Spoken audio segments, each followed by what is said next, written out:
Ya, langsung saja kita ke soal-soal bagian yang pertama, yaitu soal pengantar. Yang ini wajib ya, wajib kamu harus tahu. Ya, fungsi gelombang berjalan diketahui. Y sama dengan 0,2 sin 100 VT min 10 Vx tambah V per 6. Ya, ini nanti disebut jadi amplitudo. Lalu yang ini 200 V ini disebut omega. Lalu yang ini yang 10 V ini nanti disebut K, gitu ya. Lalu yang V per 6 ini apa? Itu adalah sudut fase awal. Ya, biasanya getaran kan bisa saja digetarkan bukan dari nol, tapi dari titik tertentu yang sudutnya sudah ada. Dari persamaan ini ditanyakan berapakah panjang gelombangnya, kecepatan getarnya, frekuensi gelombang, dan simpangan di awal. Simpangan saat X sama dengan 0 dan T sama dengan 0, artinya simpangan di awal. Nah, dari pernyataan ini, pernyataan yang benar adalah yang mana? Oke, kita ingat dasar teorinya. Persamaan gelombang berjalan itu Y sama dengan A sin omega T ya.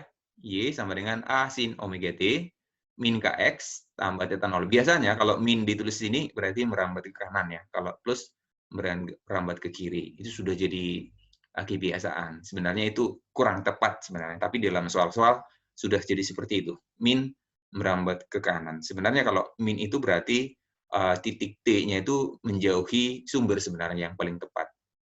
Oke. Nah, kalau kita sandingkan dengan persamaan di sini, Y sama dengan A sin 200T min 10 Vx tambah V per 6, maka bisa kita tahu bahwa yang menjadi omega yang mana. Nah, ini ya. Inilah yang menjadi omega, dan ini menjadi K. Nah, dari omega kita akan dapat frekuensi. Omega adalah 2V kali frekuensi.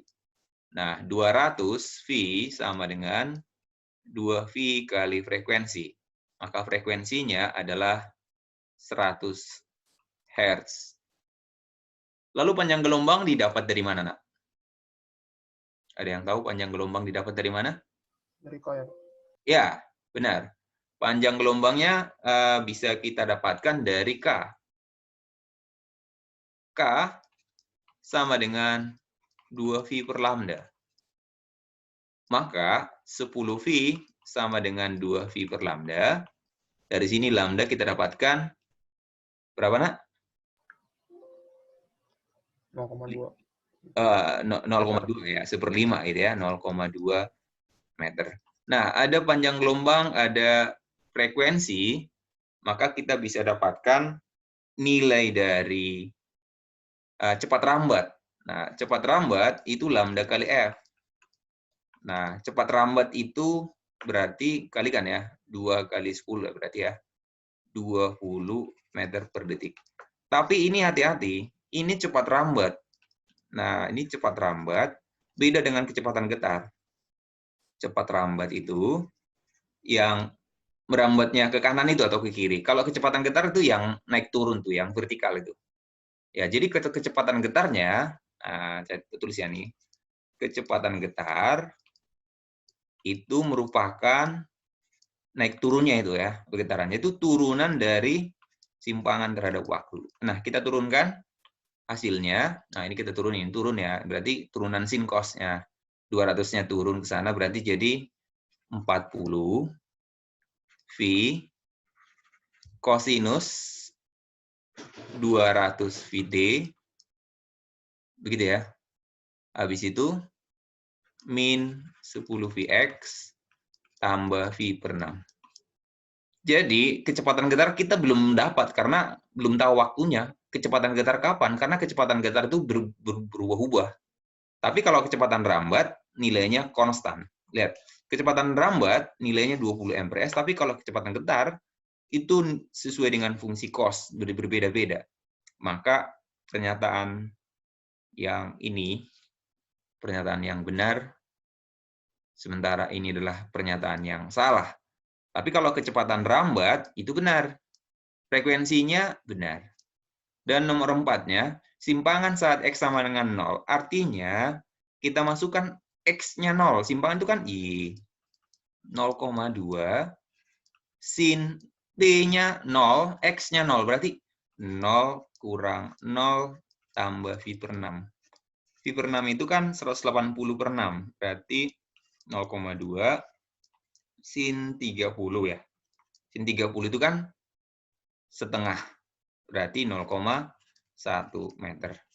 Jadi ini adalah pernyataan yang salah.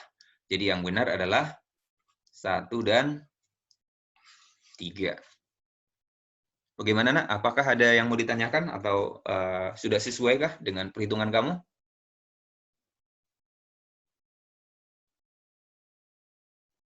Saya kira sudah ya. Kita lanjut saja. Jika ada pertanyaan, langsung ditanyakan. Soal berikutnya, ini. Kalau kamu lihat di sini, ujungnya di sini perut ya, ujungnya itu perut ya. Artinya berarti di ujung ini bebas bergetar. Ini sumber getarannya. Ya, vibrator menggetarkan tali. Namun di ujungnya ini bebas bergetar, sehingga dia bisa naik turun. Untuk bentuk gelombang yang seperti ini disebut gelombang stasioner ujung apa, Nak? Kalau bebas bergetar, bebas atau terikat? Bebas. Ujung bebas, ya. Untuk ujung bebas, persamaannya nanti 2A cos kx sin omega t. 2A cos kx sin omega t. Saat X sama dengan 0, dia jadi perut. X sama dengan 0 artinya di ujung. Jadi X sama dengan 0 artinya ini di ujungnya.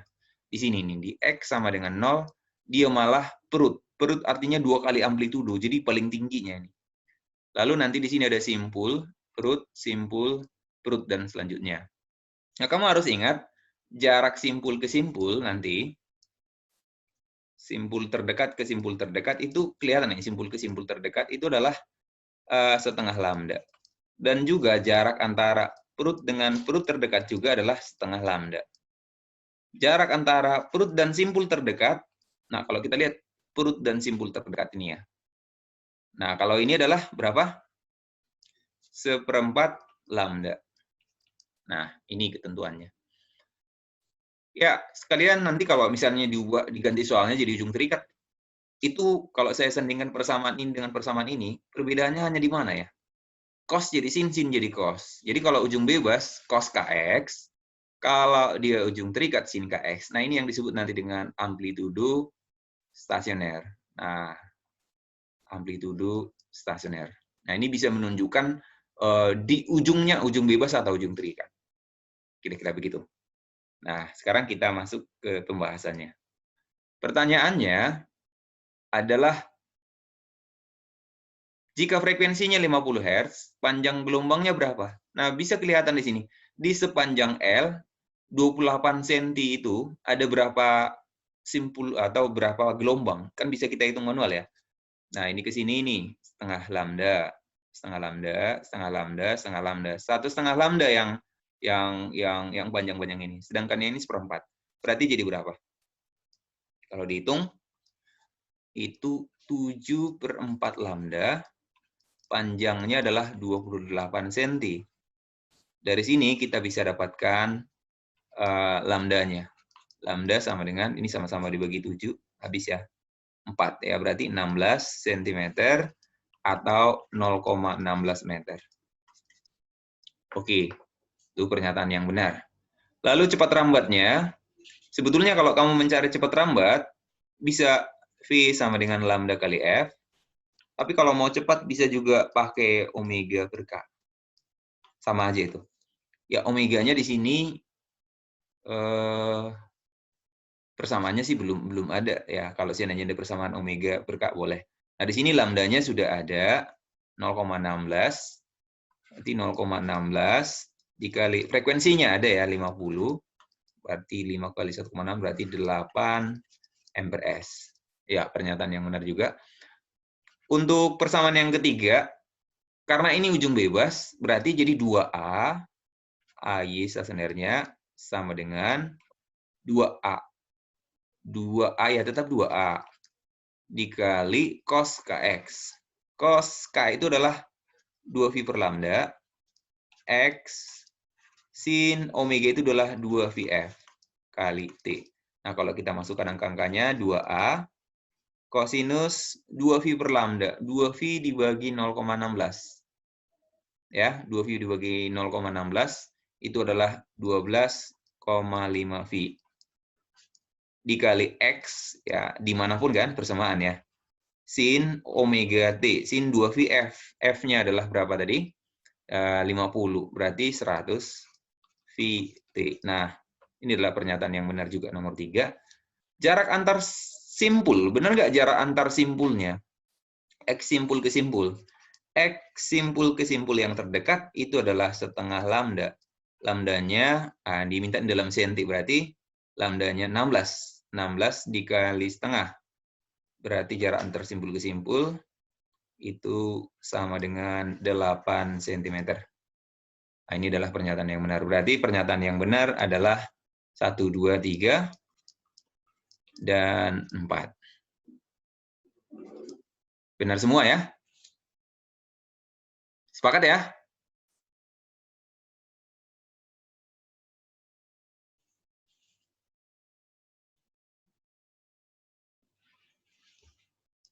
Ya, silakan kalau ada yang mau ditanyakan. Seren, apakah bisa dipahami sampai di sini? Bisa, Pak. Bisa. Tiara, bagaimana Tiara? Jelas, Pak. Jelas ya. Saya tanya random aja ya.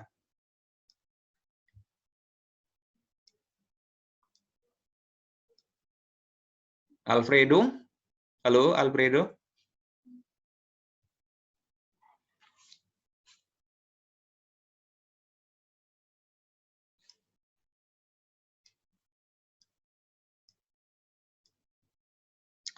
Amar? Bagaimana Amar? Dari Semak 4?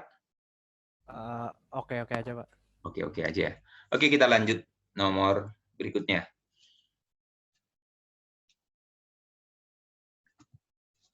Pada gelombang berjalan di titik X terdapat kecepatan getar bernilai 0,8 kali dari kecepatan getar maksimum.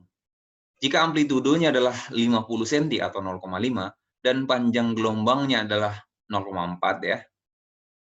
Titik Y yang berada pada jarak 80 cm dari X, simpangan di titik itu berapa saat itu? Oke, dasar teorinya untuk persamaan gelombang Y sama dengan A sin omega T min KX tambah theta 0. Sebetulnya yang A sin omega T yang ini, min KX tambah theta 0, ini sebenarnya disebut dengan sudut fase sebenarnya. Ini theta, boleh kita singkat dengan theta sendiri. Oke, kalau kecepatan getarnya diturunkan, turunan sin itu cos. Nah, omeganya nanti mundur ke depan sini, sehingga hasilnya akan jadi ini. A omega cos omega T, nah ini sebenarnya adalah theta ya. Ini semuanya adalah theta. Oke. Kalau ditanya kecepatan getar maksimum, karena ini ada dibicarakan tadi, kecepatan getar maksimum. Ini kecepatan getar maksimum. Maksimum nilai cos-nya berapa sih? Nilai cos maksimum itu kan 1. Sehingga kalau ditanya Vmax, itu adalah A dikali omega. Cos-nya itu dianggap 1. Nah, ini dasar teorinya. Nah, kita masuk ke persamaannya. Diketahui, ya, terdapat kecepatan bernilai 0,8 dari kecepatan maksimum. Jadi kecepatannya sama dengan 0,8 V maksimum. Nah, kalau kita jabarkan, V-nya kan tadi apa? V itu kan A omega cos theta sama dengan 0,8 A omega. Jadi A omeganya bisa kita coret nih. Berarti cos theta-nya adalah 8/10 ya, atau 0,8.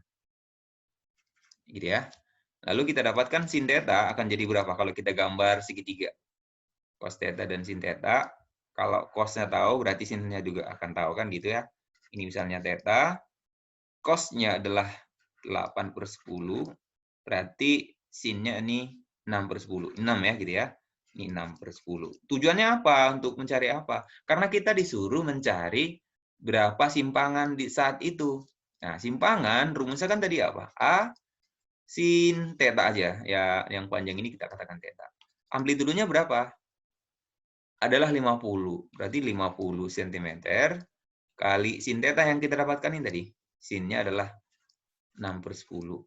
Berarti nolnya dicoret, 5 kali 6 itu adalah 30 cm. Maka hasilnya adalah C.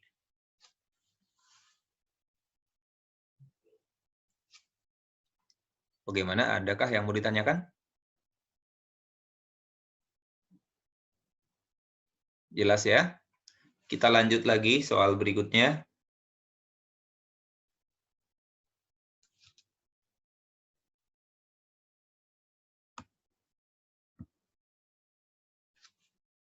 Soal nomor 4. Bandul sederhana digetarkan dengan sudut amplitudonya itu sudut tertingginya itu sudut terjauh ya, 6 derajat. Nah, ini dibatasi ya pada 6 derajat. Artinya nanti maksimum 6 derajat, lalu nanti ke kanan 6 derajat, ke kiri juga 6 derajat. Nanti kalau terlalu besar, ya kalau misalnya di SMA mungkin batasnya sampai 10 derajat ya. Lewat 10 derajat, maka nanti tidak lagi menggambarkan gerak harmonik sederhana atau getaran. Dia sudah ada banyak gerak yang ada nanti di situ sehingga tidak ideal lagi. Nah, idealnya itu ya sebetulnya 6 derajat lah. Jadi 6 derajat itu masih oke lah, masih dikatakan gerak harmonik sederhana. Tali panjangnya L, ya gitu ya. Nah, mungkin masanya ini M. Periodenya katakan T. Sekarang talinya diubah menjadi 1/4 kali panjang tali mula-mula. Maka periodenya berubah nggak sih? Nah, untuk mengetahui hubungan periode dengan panjang tali, kita lagi ingatkan, kalau periode itu adalah 2V akar L per G. Jadi, periode suatu getaran dipengaruhi oleh panjang tali dan juga percepatan gravitasi. Makanya periode bandul di bumi dan di bulan akan berbeda karena gravitasinya berbeda. Nah, walaupun sama-sama di bumi, kalau panjang talinya berbeda, maka periode juga berbeda. Demikian juga frekuensi. Kalau frekuensi kan dibalik ya, seperti jadi 1/2V akar G per L.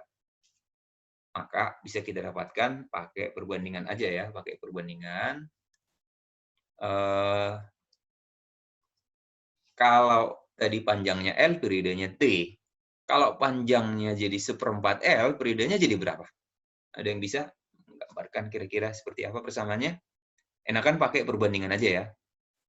T1 banding T2, langsung kita bandingkan aja rumusnya. 2V akar L per G, ya gitu ya.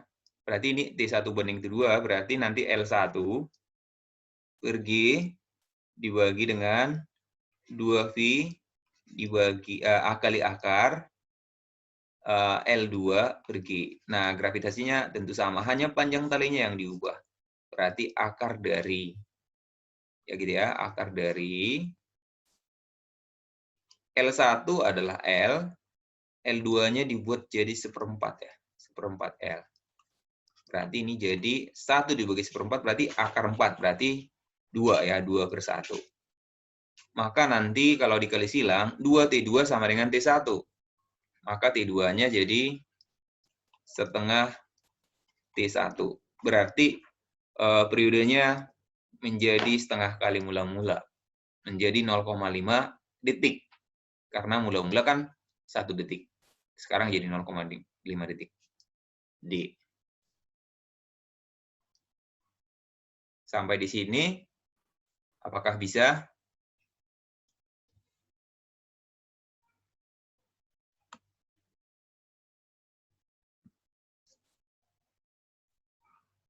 Saya kira bisa ya.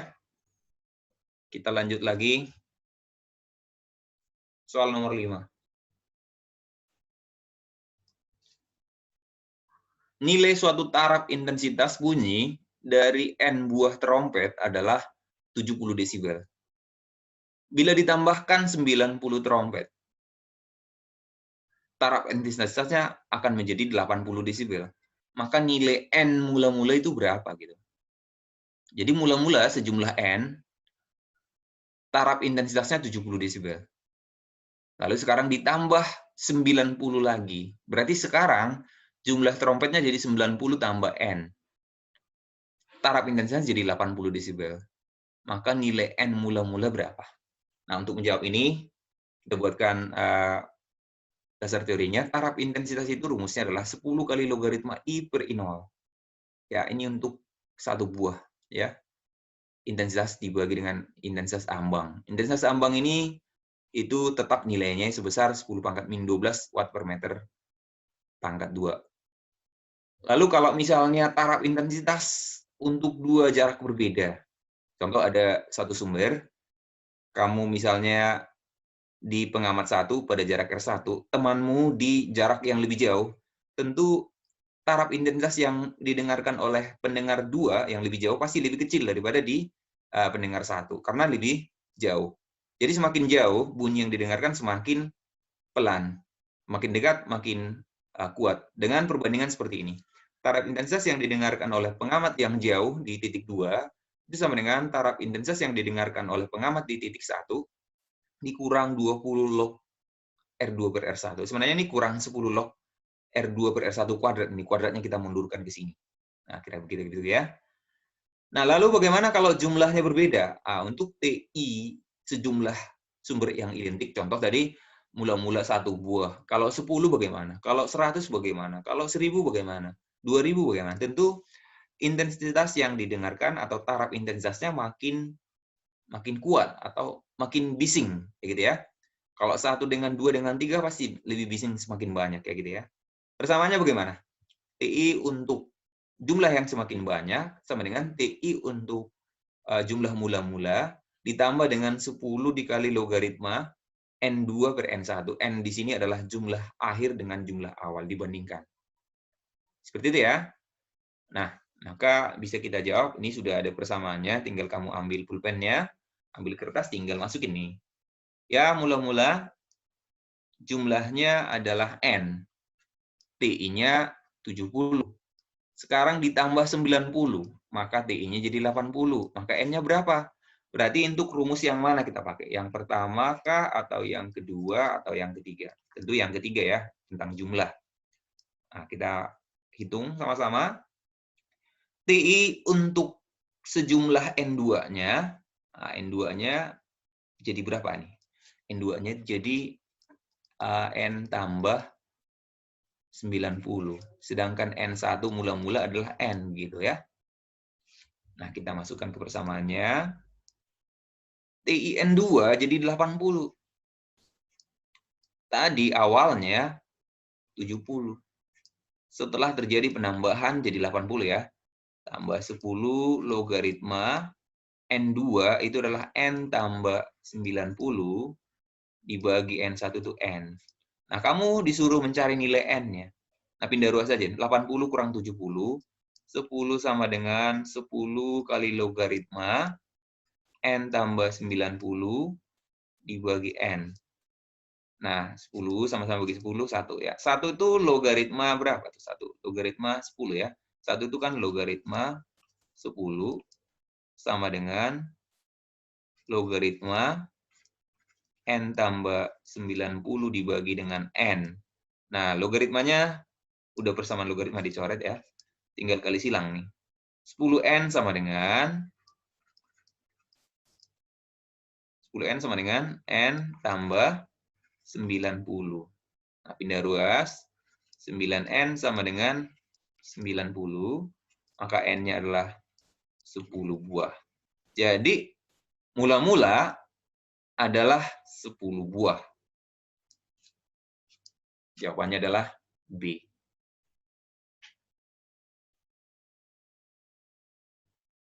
Soal berikutnya, soal nomor 6.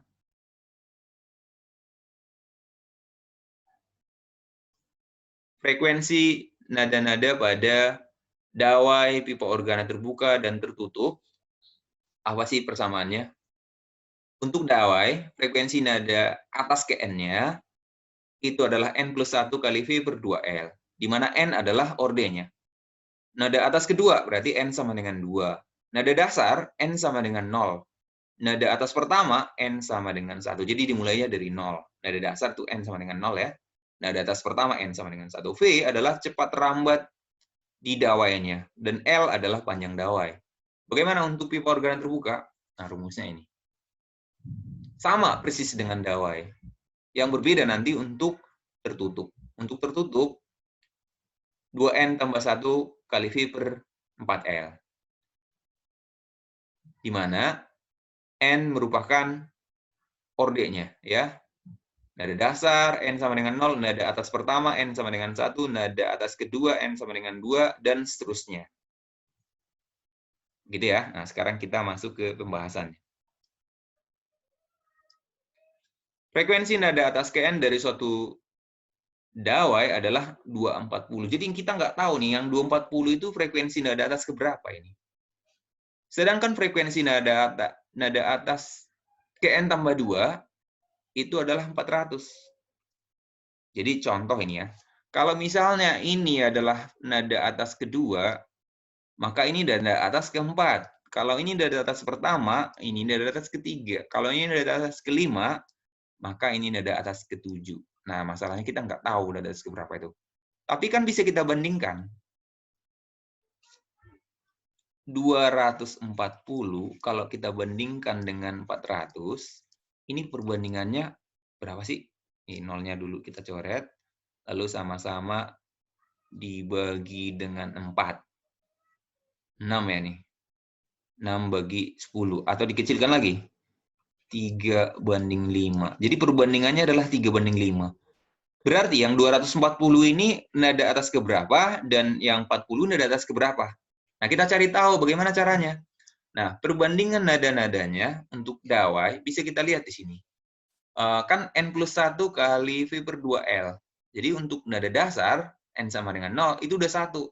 Jadi kalau ditanya perbandingan F0 banding F1 banding F2 banding F3 banding F4 dan dibanding F berapapun nanti, selalu selisihnya 1. 1 banding 2 banding 3 banding 4 banding 5.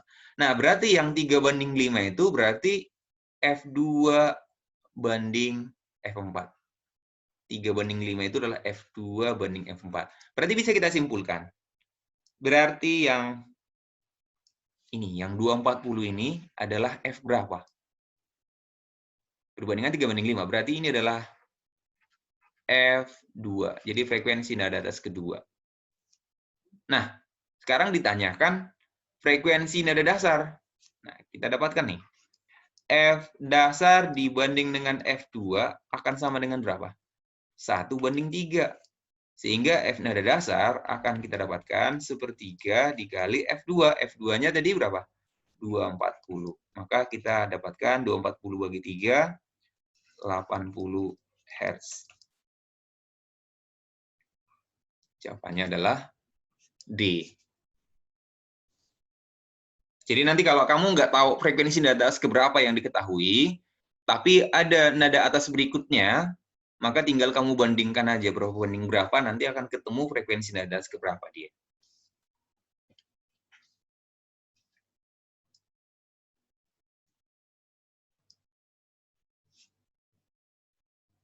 Soal berikut ini tentang efek Doppler.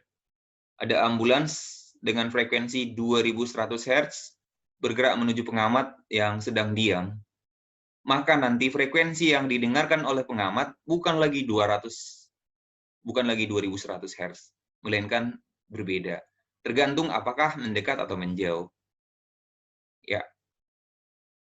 Efek Doppler itu adalah peristiwa perbedaan atau berubahnya frekuensi ya yang didengarkan pendengar dibandingkan dengan sumbernya. Bisa lebih besar, bisa lebih kecil. Akibat adanya gerak relatif. Entah siapa yang bergerak. Boleh pengamat, boleh sumber. Persamaannya adalah seperti ini. Pengamat mendekat dan menjauh nanti didapatkan frekuensi yang didengarkan pengamat adalah V plus minus VP bagi dengan V plus minus VS dikali Fs. Di mana kalau pendengar mendekat, tandanya positif. Kalau pendengar menjauh, tandanya negatif. Sedangkan kalau sumber yang menjauh,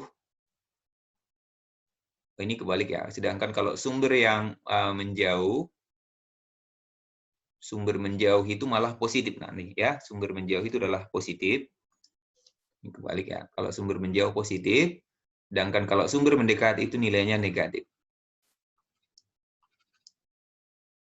Pendengar mendekat positif, kalau sumber mendekat negatif. Karena ini kan penyebut. Intinya gini, yang manapun yang mendekat, artinya kalau posisinya semakin dekat, maka frekuensi yang didengarkan harus lebih besar. Nah, agar lebih besar, maka tanda di bawah ini, ya penyebutnya ini harus negatif. Nah, sementara kalau di atas, karena mendekat ya gitu, agar lebih besar, maka harus positif. Nah, begitu caranya. Atau bisa juga kamu gambar seperti ini. Pendengar di sebelah kiri, sumber di sebelah kanan, maka nanti arah ke kanan semua positif ya, arah ke kiri negatif. Itu hanya menggampangkan aja. Tapi sebenarnya pada intinya konsepnya, jika saling intinya saling bergerak, bisa saling menjauh, bisa saling mendekat. Intinya kalau jaraknya makin dekat, maka nanti frekuensi yang didengarkan makin besar. Kalau jaraknya semakin jauh, frekuensi yang didengarkan makin kecil. Nah, ini dasar teorinya. Lalu bagaimana kalau ada angin yang bertiup? Anginnya bertiup. Maka pengaruhnya di mana? Di sini nih, pengaruhnya di sini. V di sini. Kecepatan bunyi di udara.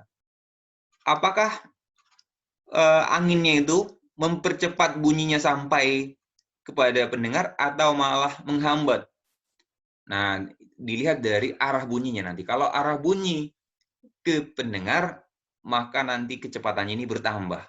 Kalau arah bunyi malah menjauhi pendengar, ya gitu ya, maka nanti tandanya negatif. Nah, kita lihat di soalnya langsung. Terdapat angin yang bergerak dengan kecepatan 50 mprs searah dengan ambulans menuju pengamat. Menuju pengamat. Jadi dalam hal ini akan semakin cepat bunyinya sampai ke pengamat oleh angin tersebut. Maka nanti tandanya adalah plus. Nah, kita langsung masukin aja ke persamaannya.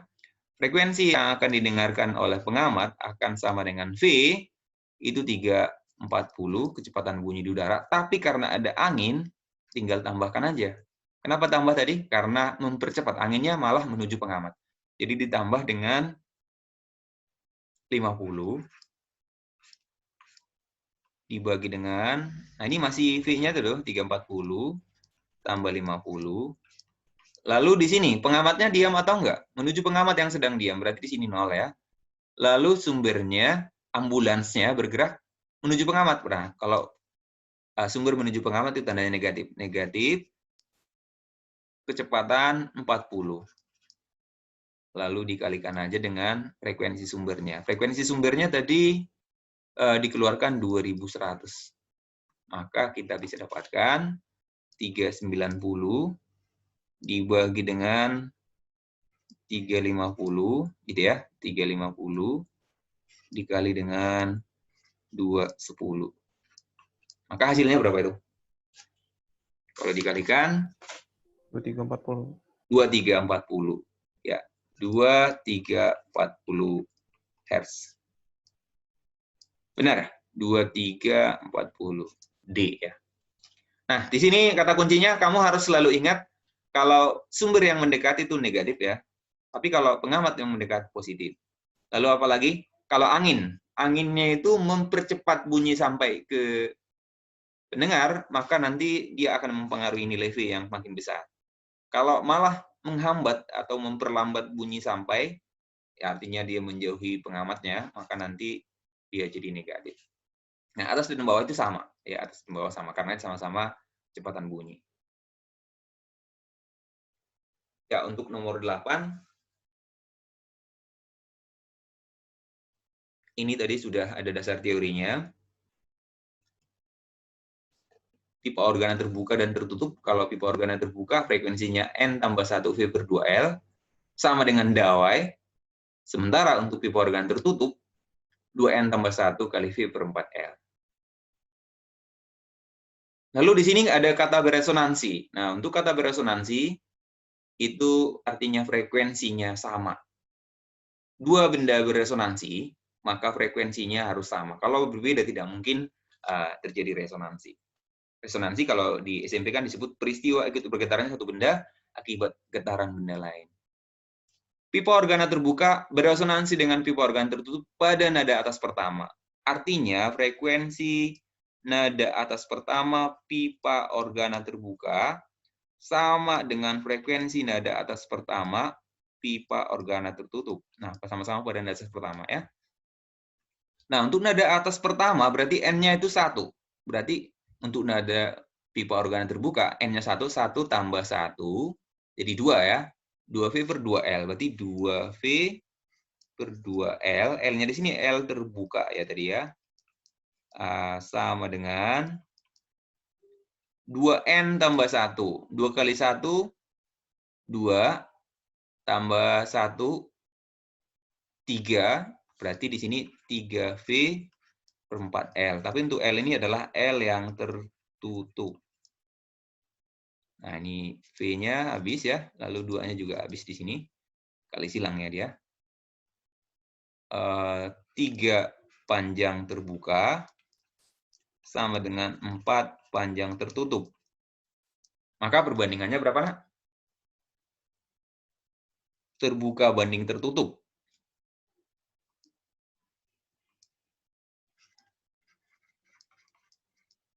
Terbuka banding tertutup sama dengan 4 banding 3. Ya, 4 banding 3 itu jawabannya adalah E. Untuk kasus ini bisa nggak dipahami, Nak?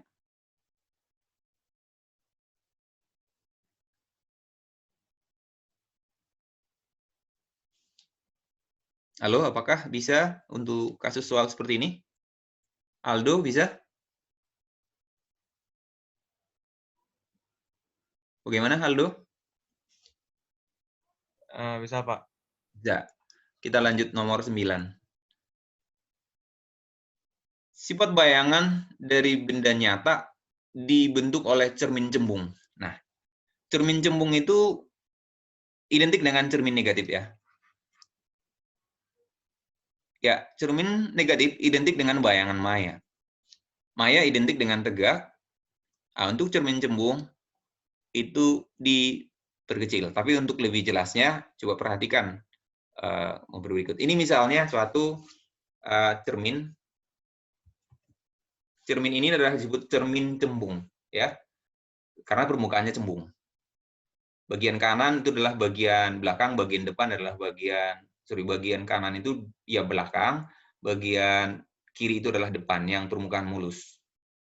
Kita misalnya taruh suatu benda di depannya, ya, di mana fokus dan jari-jari ini sebelah belakangnya ini ya. Ini bendanya. Sinar datang secara sumbu utama nanti akan dipantulkan seolah-olah dari titik fokus kan gitu. Maka nanti satu lagi, sinar kalau melalui titik R atau menuju titik R, jari-jarinya dipantulkan melalui titik itu. Pasti nanti bayangannya adalah merupakan perpotongan sinar di sini. Karena perpotongan di sini merupakan perpotongan garis maya, ya, garis putus-putus yang seolah-olah ini, maka itu bayangannya adalah bayangan maya. Ya, bayangannya adalah bayangan maya. Maya tegak diperkecil. Nah, pasti posisinya diperkecil ya, karena di depan cermin di sini, di bagian kanan ini semua pasti akan lebih kecil perpotongannya secara matematis. Jadi jawabannya adalah maya tegak diperkecil. Jadi jawaban yang benar di sini adalah maya tegak. Jadi 2 dan 4. Sifat bayangannya adalah maya tegak diperkecil. Soal nomor 10.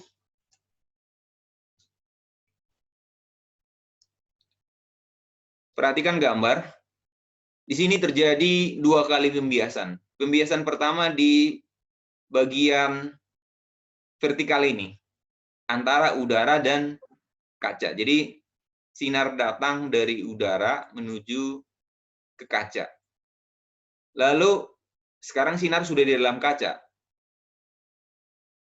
Kena ke permukaan yang datar ini, yang bagian atas. Dan sinar dibiaskan kembali dari kaca ke udara. Jadi 2 kali pembiasan. Agar cahaya tidak keluar udara dari serat optik yang punya indeks bias N, jadi indeks bias kacanya ini adalah N, maka syarat yang harus dipenuhi secara matematis apa? Itu pertanyaannya. Nah, pertama kita kaji untuk yang ini nih. Yang kaca bagian yang vertikal ini. Yaitu pembiasan dari udara ke kaca. Artinya dari udara ke kaca itu berarti dari N1-nya udara, N2-nya adalah kaca. Ini bagian vertikalnya. Sinar datang seperti ini ya. Sinar datang dari udara masuk ke kaca. Begitu ya. Oke. Pasti dibiaskan ya mendekati garis normal. Karena apa? Udara itu sendiri indeks biasnya 1. Kaca itu indeks biasnya adalah N, diketahui ya. Indeks biasnya adalah N. Persamaannya bagaimana untuk mendapatkan hubungan antara theta dan theta 2? Menurut persamaan Snellius, bagaimana, nak? Sin I per sin R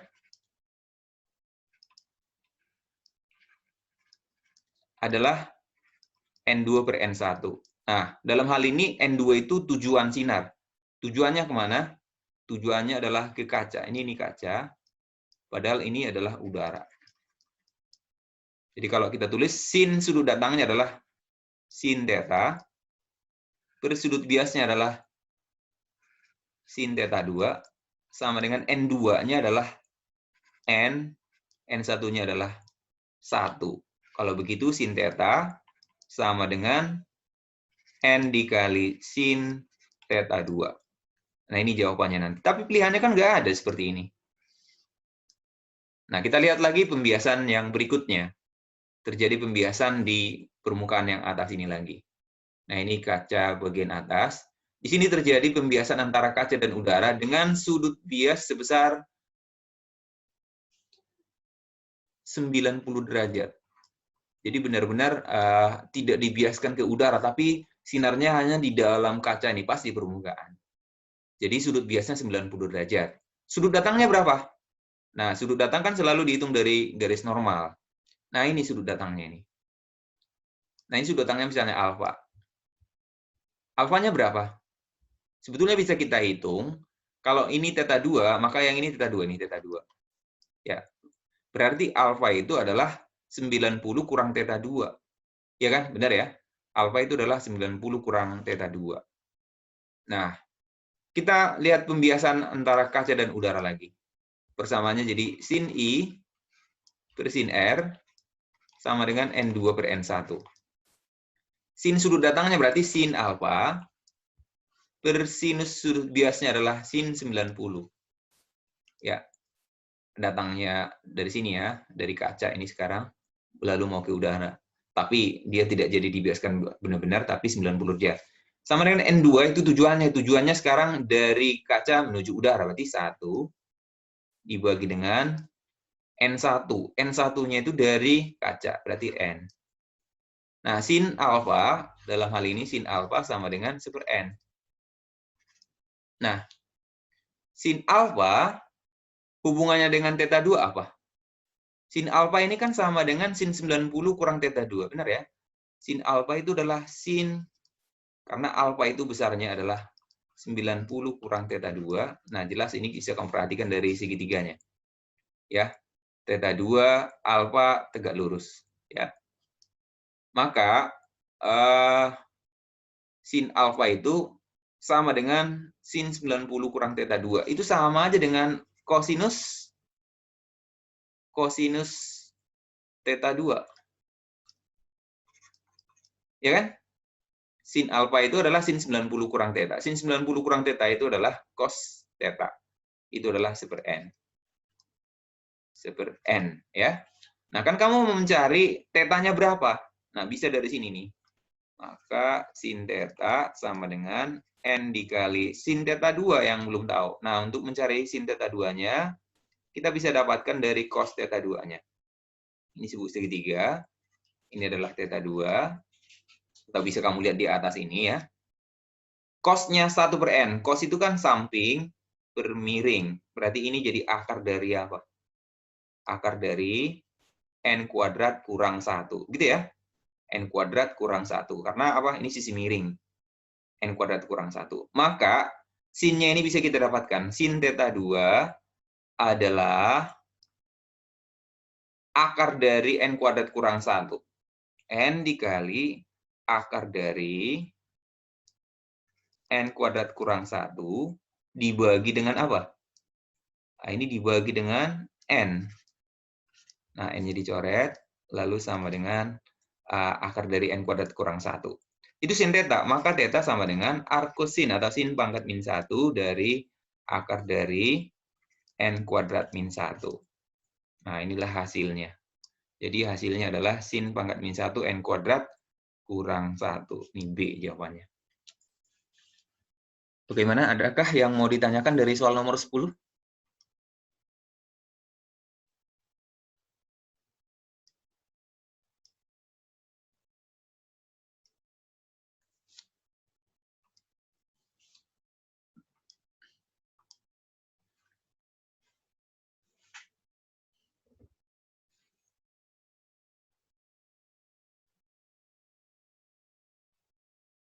Ya, kalau tidak ada yang mau ditanyakan dari soal nomor 10, kita lanjut di soal-soal latihannya. Nah, untuk soal-soal latihannya, kamu yang harus lebih banyak berlatih. Saya hanya sebenarnya menuntun saja jika ada hal-hal yang kurang bisa.